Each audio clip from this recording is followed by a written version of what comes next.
നമസ്കാരം. മലയാളി വാർത്ത ഇൻസൈഡിലേക്ക് സ്വാഗതം. ചരിത്രത്തിൻ്റെ മറ്റൊരധ്യായം പിറന്നു. ബഷർ അൽ അസദ് സർക്കാർ നിലംപൊത്തി. അസദ് ഭരണകൂടത്തിൽ നിന്ന് സിറിയയെ മോചിപ്പിച്ചുവെന്നാണ് വിമതർ പ്രഖ്യാപിച്ചിരിക്കുന്നത്. ദമാസ്കസിലേക്ക് കടന്ന വിമത സൈന്യം ഇപ്പോൾ സർക്കാർ കെട്ടിടങ്ങൾ പിടിച്ചടക്കി. ഔദ്യോഗിക പതാക അവർ കീറിയെറിയുന്നു. സിറിയ എന്ന രാജ്യത്തെ അസദ് ഭരണകൂടത്തിൽ നിന്ന് രക്ഷപ്പെടുത്തിയെന്നാണ് വിമതരുടെ പ്രഖ്യാപനം. ഇത് പുതിയ തുടക്കത്തിൻ്റെ ആരംഭം, ഇരുണ്ട യുഗത്തിൻ്റെ അന്ത്യമെന്ന് ഹയാത്ത് തഹ്രീർ അൽ ഷാമിൻ്റെ നേതാവ് ടെലിഗ്രാമിൽ കുറിച്ചു. അസദ് ഭരണത്തിൽ മാറ്റിപ്പാർപ്പിക്കപ്പെട്ടവർ, ജയിലിലടയ്ക്കപ്പെട്ടവർ, അവർക്കിനി വീടുകളിലേക്ക് തിരികെ വരാം. എല്ലാവരും സമാധാനത്തോടെ ജീവിക്കുന്ന പുതിയൊരു സിറിയ പിറന്നിരിക്കുന്നു. ദമാസ്കസിൽ ജനങ്ങൾ പടക്കം പൊട്ടിച്ചാഘോഷിക്കുന്നു. ആകാശത്തേക്ക് വെടിയുതിർത്ത് വിമത സൈന്യം തങ്ങളുടെ സ്വാതന്ത്ര്യം പ്രഖ്യാപിക്കുന്നു. ഇതിനിടയിൽ സിറിയൻ തലസ്ഥാനമായ ദമാസ്കസിൽ നിന്ന് പ്രത്യേക വിമാനത്തിൽ അസദ് രക്ഷപ്പെട്ടു.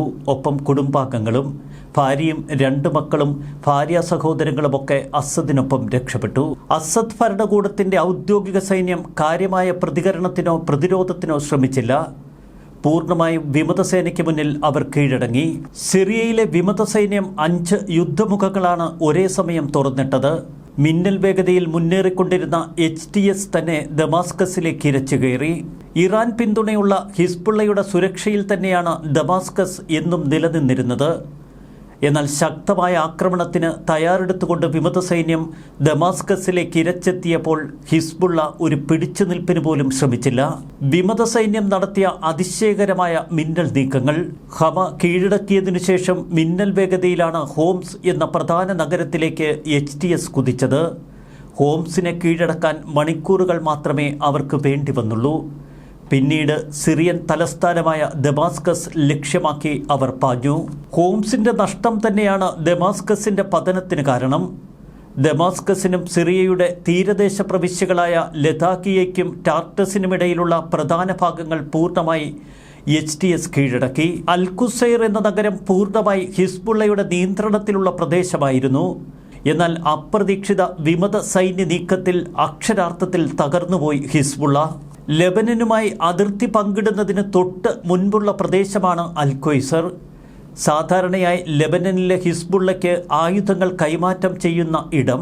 വിമത സൈന്യത്തിന്റെ ശക്തമായ നീക്കത്തിൽ 150 കവചിത വാഹനങ്ങളിൽ ഹിസ്ബുള്ള നഗരം വിട്ടോടുന്ന കാഴ്ച ഇപ്പോൾ അന്താരാഷ്ട്ര മാധ്യമങ്ങളിൽ കാണുന്നു.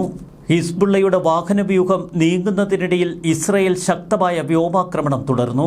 വിമത ഗ്രൂപ്പുകൾ ആ പ്രദേശത്തേക്ക് കടന്നതിന് തൊട്ടുപിന്നാലെ അതിർത്തി പ്രദേശങ്ങളിൽ ശക്തമായി നിലയുറപ്പിച്ചു ഇസ്രയേൽ സൈന്യം. ഇറാന്റെ പ്രധാന പ്രോക്സികളായ ഹിസ്ബുള്ളയെ സംബന്ധിച്ച് സിറിയൻ ബഷർ അൽ അസദിന്റെ ഭരണം അവരെ തളർത്തുന്നത് തന്നെ. ടെഹ്റാനും ഹിസ്ബുള്ളയ്ക്കും റഷ്യയ്ക്കുമൊപ്പം ശക്തമായി നിലയുറപ്പിച്ച വ്യക്തിയാണ് ബഷർ അൽ അസദ്. അടുത്ത കാലത്ത് അസദിൻ്റേതായ ചില പ്രഖ്യാപനങ്ങളുണ്ടായി.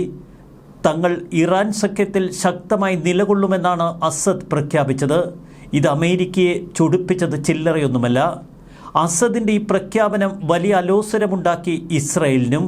ഹോംസും പരിസര പ്രദേശങ്ങളുമൊക്കെ ഹിസ്ബുള്ളയുടെ ഉരുക്കുകോട്ടകളായിരുന്നു.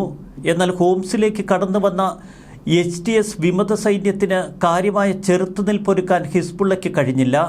ആയുധശേഖരത്തിൽ വന്ന വലിയ കുറവ് തന്നെയാണ് ഹിസ്ബുള്ളയുടെ പതനത്തിന് കാരണം. ഹോംസിൽ നിന്ന് പെട്ടെന്ന് ഹിസ്ബുള്ള പിൻവാങ്ങി അവർ ലഡാക്ക് മേഖല കേന്ദ്രീകരിച്ച് ശക്തമായി നിലകൊണ്ടു. അതുകൊണ്ട് തന്നെ ആ മേഖല കേന്ദ്രീകരിച്ച് അസദ് ഭരണകൂടം നിലനിൽക്കും എന്ന പ്രതീക്ഷ ഉണർത്തുകയായിരുന്നു ഔദ്യോഗിക ഭരണകൂടത്തിന്റെ ലക്ഷ്യം. എന്നാൽ ഹോംസ് നഗരം പിടിച്ചടക്കിയതായി പ്രഖ്യാപിച്ച HTS പിന്നീട് തുടർ പ്രവിശ്യകളിലേക്ക് ശക്തമായ നീക്കം നടത്തി. ഇനി പിടിച്ചു നിൽക്കാൻ കഴിയില്ല എന്ന് ഹിസ്ബുള്ളയ്ക്കും അസദ് ഭരണകൂടത്തിൻ്റെ ഔദ്യോഗിക സേനയ്ക്കും മനസ്സിലായി. ഇതിനിടയിൽ ചില പ്രധാന സംഭവ വിശേഷങ്ങളും നമ്മൾ കണ്ടു. ഔദ്യോഗിക സേനയ്ക്കൊപ്പം പ്രവർത്തിച്ചിരുന്ന പല സൈനിക വിഭാഗങ്ങളും പെട്ടെന്ന് വിമത സേനയിലേക്ക് ചേക്കേറി. സിറിയയിലെ 3ാമത്തെ വലിയ നഗരമായ ഹോംസിന് പുറത്ത് സർക്കാർ സൈന്യം നിലയുറപ്പിച്ചിരുന്നു. ഹോംസ് പിന്നിടാതിരിക്കാൻ സർവത്ര സജ്ജീകരണങ്ങളുമായി നേരത്തെ റഷ്യൻ വ്യോമാക്രമണം ശക്തമായി തുടർന്നു. ഹമയിൽ നിന്ന് നേരെ ഹോംസിലേക്ക് വിമത സൈന്യം പ്രവേശിക്കാതിരിക്കാൻ മുഖ്യ ഹൈവേകളുടെ പാലങ്ങൾ അവർ ബോംബിട്ട് തകർത്തു. എന്നാൽ ഇതുകൊണ്ടൊന്നും വിമത സൈന്യത്തിൻ്റെ മനോവീര്യം തകർക്കാൻ കഴിയില്ല എന്ന് മനസ്സിലാക്കിയ റഷ്യ തുടർന്ന് പിൻവാങ്ങി. തങ്ങളുടെ സൈനികരോട് എത്രയും പെട്ടെന്ന് സിറിയയിൽ നിന്ന് കടക്കാൻ റഷ്യ ആവശ്യപ്പെട്ടു. ഇതിനു പിന്നാലെ ഇറാൻ റവല്യൂഷണറി ഗാർഡ് സേനയോട് എത്രയും പെട്ടെന്ന് ഇറാനിലേക്ക് തിരിച്ചു വരാൻ ആവശ്യപ്പെട്ടു. ഏതെങ്കിലും വിധത്തിൽ സിറിയയിൽ നിന്ന് രക്ഷപ്പെടാൻ കഴിയുന്നില്ല എങ്കിൽ ഇറാഖിലോ ലെബനനിലോ സുരക്ഷിത സ്ഥാനങ്ങളിൽ തുടരണം എന്ന നിർദ്ദേശമാണ് ഇറാൻ റവല്യൂഷണറി ഗാർഡിന് ഇറാൻ നൽകിയത്. ഹോംസ് സെൻട്രൽ സിറ്റിയിൽ നിന്ന് വിമത സൈന്യം മുന്നോട്ടു നീങ്ങിയതിന് തൊട്ടു പിന്നാലെ ജനങ്ങൾ തെരുവിലിറങ്ങി. അസദ് പോയി, ഹോംസ് സ്വതന്ത്രമായി എന്ന മുദ്രാവാക്യങ്ങൾ ഉയർന്നു. അവർ പ്ലക്കാർഡുകൾ ഉയർത്തി. സിറിയ നീണാൽ വാഴട്ടെ, അസദ് തുലയട്ടെ എന്നൊക്കെ അവർ മുദ്രാവാക്യങ്ങൾ ഉയർത്തിക്കൊണ്ടിരുന്നു. ഹോംസിന്റെ പതനം തന്നെയാണ് വിമതസേനയ്ക്ക് കരുത്തുകൂട്ടിയത്. തുടർന്നുള്ള നീക്കം അതിശക്തമായ വേഗതയിൽ. ഹോംസിനും ദമാസ്കസിനുമിടയിൽ ശക്തമായ പ്രതിരോധ നിരയുണ്ട് എന്ന കണക്കുകൂട്ടലുകൾ തകർന്നടിഞ്ഞു. അസദ് പ്രതിദാനം ചെയ്യുന്ന ഷിയ ആൽവൈറ്റ് വിഭാഗങ്ങളുടെ വലിയ ശക്തി കേന്ദ്രമാണ് ഹോംസ് നഗരത്തിനും ദമാസ്കസിനുമിടയിൽ. അവിടെ 3 ഇടങ്ങളിൽ റഷ്യൻ വ്യോമസേനയ്ക്ക് സേനാ കേന്ദ്രങ്ങളുമുണ്ട്. ഹോംസിലെ നഗര ജയിലിൽ കഴിഞ്ഞ ആയിരക്കണക്കിന് തടവുകാരെ മോചിപ്പിച്ചതിന് ശേഷമാണ് വിമത സൈന്യം ഹോംസ് വിട്ട് നേരെ ദമാസ്കസിലേക്ക് കുതിച്ചത്. ഇതിനിടയിൽ ദമാസ്കസിലെ ജനങ്ങൾ കൂട്ടത്തോടെ സാധനങ്ങൾ ശേഖരിക്കുന്ന തിരക്കിലായിരുന്നു. അവശ്യവസ്തുക്കൾ സൂക്ഷിച്ചു വയ്ക്കുകയും തുടർന്നുള്ള ദിവസങ്ങളിൽ ഇനി പുറത്തേക്കിറങ്ങാൻ കഴിയാതിരുന്നാൽ ജീവിക്കാൻ ആവശ്യമായ വസ്തുക്കളൊക്കെ അവർ കരുതി വെച്ചു. ചിലർ സിറിയ ലെബനൻ അതിർത്തിയിലേക്ക് ചേക്കേറി. തലസ്ഥാനത്തെ പല കടകളും ഇതിനകം അടച്ചുപൂട്ടി. നിയുക്ത US പ്രസിഡന്റ് ഡൊണാൾഡ് ട്രംപ് ശനിയാഴ്ച സിറിയയിൽ സൈനിക ഇടപെടൽ ഒഴിവാക്കണമെന്ന് സോഷ്യൽ മീഡിയയിൽ കുറിച്ചിരുന്നു. ബൈഡൻ ഭരണകൂടത്തിന് അവിടെ ഇടപെടാൻ ഉദ്ദേശമില്ല എന്ന് ജോ ബൈഡൻ വ്യക്തമാക്കി. കഴിഞ്ഞ 2 ദിവസങ്ങളിലായി സിറിയയിലെ സിറിയൻ ഭരണകൂടത്തിനെതിരെ സിറിയൻ വിമത ഗ്രൂപ്പുകൾ ശക്തമായ മുന്നേറ്റമാണ് നടത്തിയത്. ജോർദാൻ അതിർത്തിക്കടുത്ത് തെക്കൻ സിറിയയിൽ ദറയ്ക്ക് സമീപം പ്രവർത്തിച്ചിരുന്ന വിമതസേന ഇതിനിടയിൽ ശക്തമായ മുന്നേറ്റങ്ങൾ ഒരുക്കി. അസദ് ഭരണകൂടത്തിനെതിരെ രാജ്യത്ത് പ്രവർത്തിക്കുന്ന ഏകദേശം 7ഓളം വിമത സൈന്യ വിഭാഗമാണ് ഇപ്പോൾ ആക്രമണവുമായി ഒരുമിച്ച് നീങ്ങിയത്. തെക്കൻ സിറിയയുടെ സിറിയൻ ഭരണകൂട സേന പൂർണ്ണമായും തകർന്നു. സിറിയൻ ജോർദാൻ അതിർത്തി 233 മൈൽ നീളമുള്ളതാണ്.